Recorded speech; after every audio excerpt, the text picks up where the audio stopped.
update ng bayan, maasahan anumang panahon. Magandang oras po sa ating lahat. Narito ang update sa lagay ng panahon ngayon at sa susunod na 24 oras. Sa kasalukuyan nga ay may na-monitor ang Pag-asa na low pressure area sa labas ng ating area of responsibility.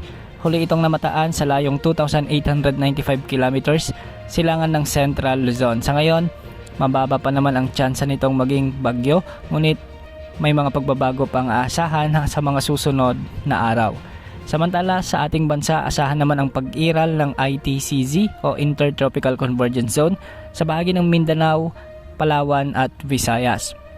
Dahil nga dito, asahan ang mga maulap na kalangitan na may mga kalat-kalat na pagulan at pagkidlat-pagkulog sa bahagi ng eastern at central portion ng Visayas, sa may Caraga, Northern Mindanao, Zamboanga Peninsula at sa may Palawan.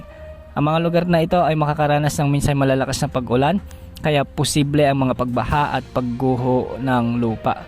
Samantala, umiiral pa rin sa ilang bahagi ng ating bansa ang easterlies, lalo na sa bahagi ng Bicol Region at Quezon Province. Ang weather system na ito ay magdadala naman ng bagyong maulap hanggang sa maulap na kalangitan na may mga kalat-kalat na pagulan at pagkidlat-pagkulog, kaya hindi rin inaalis ang posibilidad ng mga biglang pagbaha o pagguho ng lupa, lalo na kung may mga severe thunderstorms. Samantala sa Metro Manila at sa nalalabing bahagi naman ng ating bansa, asahan din ang pag-iral ng mga localized thunderstorms.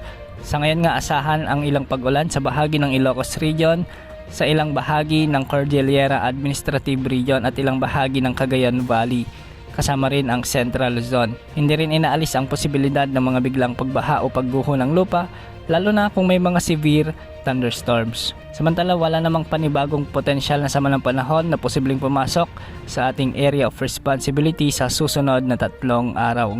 Ngunit ayon sa inilabas na Tropical Cyclone Threat Potential Forecast ng Pag-asa, ay nananatiling mababa hanggang sa katamtaman ang tsansa na may mabuong bagyo, ngunit hindi inaalis ang posibilidad dito sa loob ng 2 linggo.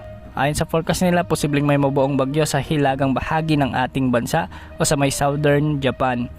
Sa mga susunod na araw ay posible itong lumapit sa may northern Luzon, o di kaya naman ay worst case scenario ay maglandfall ito sa may extreme northern Luzon. Marami pa ang posibleng magbago, kaya asahan ang mga susunod na updates ukol dito. Yan ang update sa lagay ng panahon. Ito pong weather update ng bayan, maasahan anumang panahon.